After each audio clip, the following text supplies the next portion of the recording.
السلام عليكم.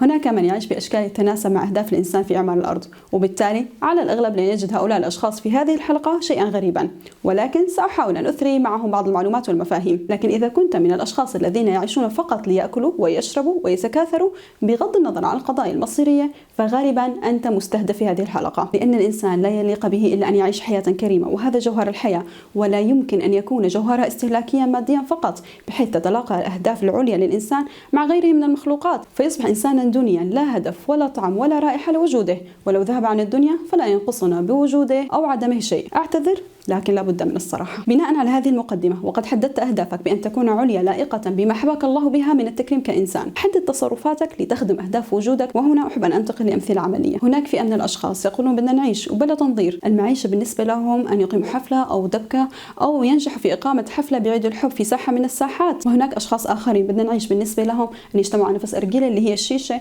بمقهى أو ببيت أو بحديقة عامة. للأسف هذه الظاهرة القبيحة تنتشر وتتزايد بكثرة عند النساء، وأحيانا أخرى تجتمع مجموعة من النساء دوريا لإحياء مناسبة ميلاد أو رأس السنة، أو حتى بلا مناسبة في مطعم بوجود مطرب، مع تمايل على الأنغام والمواويل بوجود الرجال، وتصوير بمقهى أو على سفينة أو بحديقة. ولو أنكرت هذا لأسباب دينية ومجتمعية يقول لك بدنا نعيش ونحن نحب الحياة وبكفي تنظير. أولا، نحن كلنا نحب الحياة ونقول يوميا اللهم آتنا في الدنيا حسنة وفي الآخرة حسنة. وعندما ننكر التصرفات المذكورة فلأننا نريد حياة في مجتمع يحترم مشاعر وظروف بعضه، لا نريد أن نرى الحفلات والرقص ومظاهر المجون وفي نفس اللحظة نرى القذائف تنهال على بلادنا وملايين المشردين بلا مأوى وشهداء على الجبهات. بدنا نعيش بحكمة بطريقة تليق بالمجتمع المسلم وبتعاليم الإسلام، ولا أحد يمنعنا حينها من أن نكون سعداء ونسعد من حولنا، وربما نحتفل بمناسبات على نطاق خاص وننظر لظروفنا حين نحتفل وأين نحتفل وكيف نحتفل.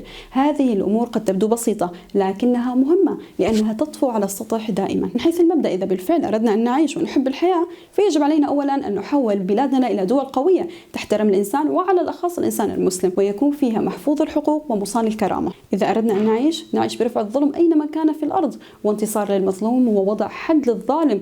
هذه المتطلبات تجعل منا أصحاب أهداف وتدفعنا لأن نترجم حب الحياة بالتربية السليمة لأبنائنا، فيتحولوا لجيل قوي لا يخشى في الله لومة لائم، فيستطيع أن يعمر الأرض ويفرض احترامه على جميع الأمم. وإذا أيضا أردنا العيش فعلينا أن نبني مؤسسات قوية تساهم في نهضة أمتنا التي تعاني من المرض منذ أكثر من 100 عام، وما زال الجميع يطعن بهذه الأمة العظيمة، ويفكر كل واحد على حدة كيف يمكن أن يعيش بعيدا عن همومها ويتنكر الواقع المرير هروبا منه إلى سعادة مصطنعة من خلال حفلة أو رقصة أو أغنية أو مسلسل أو غيره.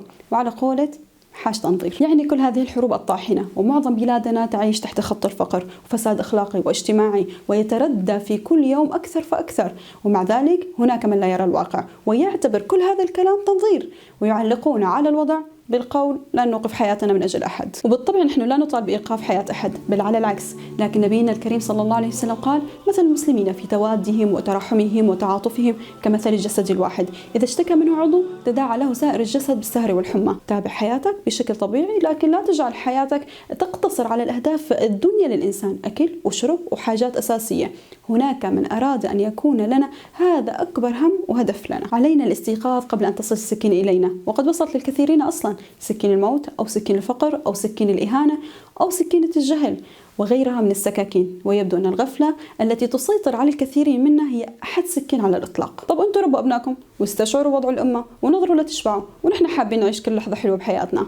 لهدول الأشخاص بدي أذكرهم بحديث نبينا الكريم صلى الله عليه وسلم عن النبي صلى الله عليه وسلم قال: مثل القائم في حدود الله والواقع فيها كمثل قوم استهموا على سفينة فصار بعضهم أعلاها وبعضهم أسفلها، وكان الذين في أسفلها إذا استقوا من الماء مروا على من فوقهم فقالوا لو أنا خرقنا في نصيبنا خرقا ولم نؤذ من فوقنا، فإن تركوهم وما أرادوا هلكوا جميعا، وإن أخذوا على أيديهم نجوا ونجوا جميعا. رواه البخاري. الموضوع هو مثل الطالب الذي يقول سأعيش حياتي وشبابي وسأكون سعيدا في الجامعة، من القهوة لبيت الأصدقاء وسأحضر المسرح والسينما وجميع الفعاليات. أنا أحب الحياة ولن أضيع أي لحظة بالدراسة المقيتة، فاللحظة التي تذهب لا تتكرر، ولا يهتم بدراسته فيضيع سنوات من حياته دون أي فائدة تذكر إلا تلك السعادة اللحظية.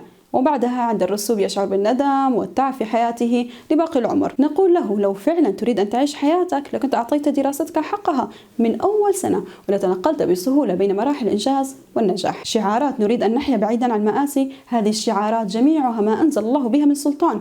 يعني في بلادنا حروب وأوضاع مزرية تحتاج منا تغييرا جذريا ليلا نهارا، لكن المفارقة أن الحفلات والدبكات والرقصات والطربيات كذلك لا تتوقف لا في الواقع ولا على وسائل التواصل. وامتداد هذا الأذى لمئات الآلاف بل ملايين المشاهدين يوميا استدعاني لعمل هذه الحلقة لبذل ما في الوسع لا للمزاودة على أحد، فنحن في مركب واحد وجميعنا نبحث عن السعادة لكن في مكانها الصحيح. ممكن نغير جو أو نروح نزهة، يعني نعيش حياة متوازنة، نأكل ونشرب، لكن نقدر أن غيرنا يعاني الأمرين ويموت 1000 موتة كل يوم، وإن وضع أمتنا اليوم لم يكن كذلك منذ بعثة النبي صلى الله عليه وسلم. لابد من التوفيق بين الواقع واحتياجاتنا، لكن شعار بدنا نعيش برأيي هو شعار ساذج هدفه تسطيح أفكارنا وغالبا ما يجعل من أشخاص أنانيين لا طعم ولا لون ولا رائحة. جعلنا الله وإياكم من أصحاب الهمة العالية منقذين لغيرنا لا غافلين. إذا وجدتم الحلقة مفيدة فأذكركم بمشاركتها والمبادرة بإعجاب والتعليق برأيكم بموافقة أو تصويب، هذا يدفعني وكل من يساهم بهذه الحلقة لتقديم المزيد والأفضل.